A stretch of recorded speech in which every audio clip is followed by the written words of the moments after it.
Hello and welcome. मैं हूं ज्योति। आप देख रहे हैं चुनावी समर, जहां पर एक और ताजा अपडेट के साथ हम हाजिर हैं।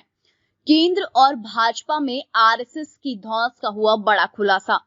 भाजपा और आरएसएस की दोस्ती ऐसी है जैसे कि मानो दो तानाशाहों की बुनियाद एक दूसरे पर टिकी है। शायद इसकी वजह से ही भाजपा आरएसएस को बचाने की कोशिश करती रहती है, तो आरएसएस भी भाजपा का वोट बैंक को बचाने के लिए नए नए पैंतरे आजमाता रहते हैं। वैसे भी भाजपा के कई सारे दिग्गज नेता पहले आरएसएस का कार्यकर्ता रह चुके हैं। इसकी वजह से ही विपक्ष का ये मानना है कि देश में आरएसएस का परोक्ष रूप से शासन है।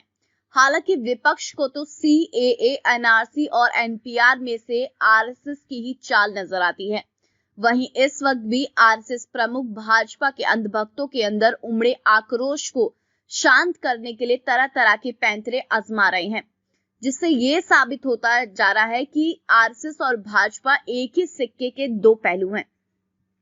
वैसे आज की इस कड़ी में हम आरएसएस के जुड़े कुछ कारनामों का जिक्र करेंगे, जो कि ये बता देगा हमें कि किस तरह से मोदी सरकार और भाजपा में आरएसएस की हुकूमत चलती है।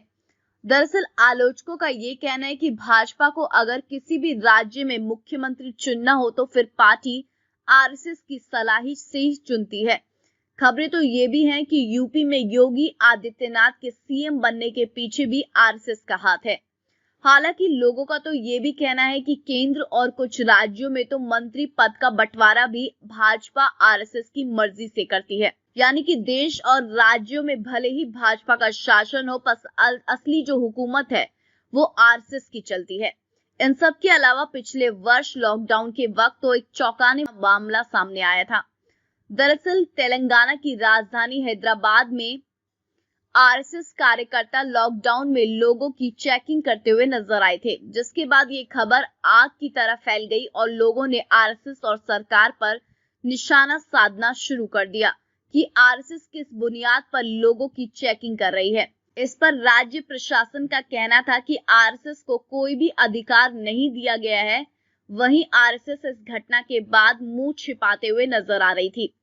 आरएसएस का कहना था कि संघ के किसी कार्यकर्ता को इसकी परमिशन नहीं दी गई है और कोई भी कार्यकर्ता ऐसा कार्य नहीं कर सकता।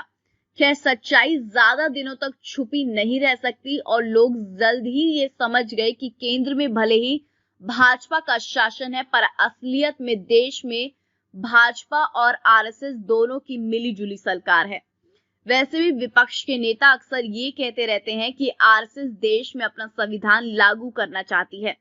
हालांकि विपक्ष के रहते देश में आरएसएस का संविधान तो लागू ना हो सकता, लेकिन आरएसएस के रवैये को देखकर लोगों का ये कहना है कि राष्ट्रीय स्वयंसेवक संघ जितनी जल्दी बैन हो उतना ही भारत के लिए अच्छा रहेगा।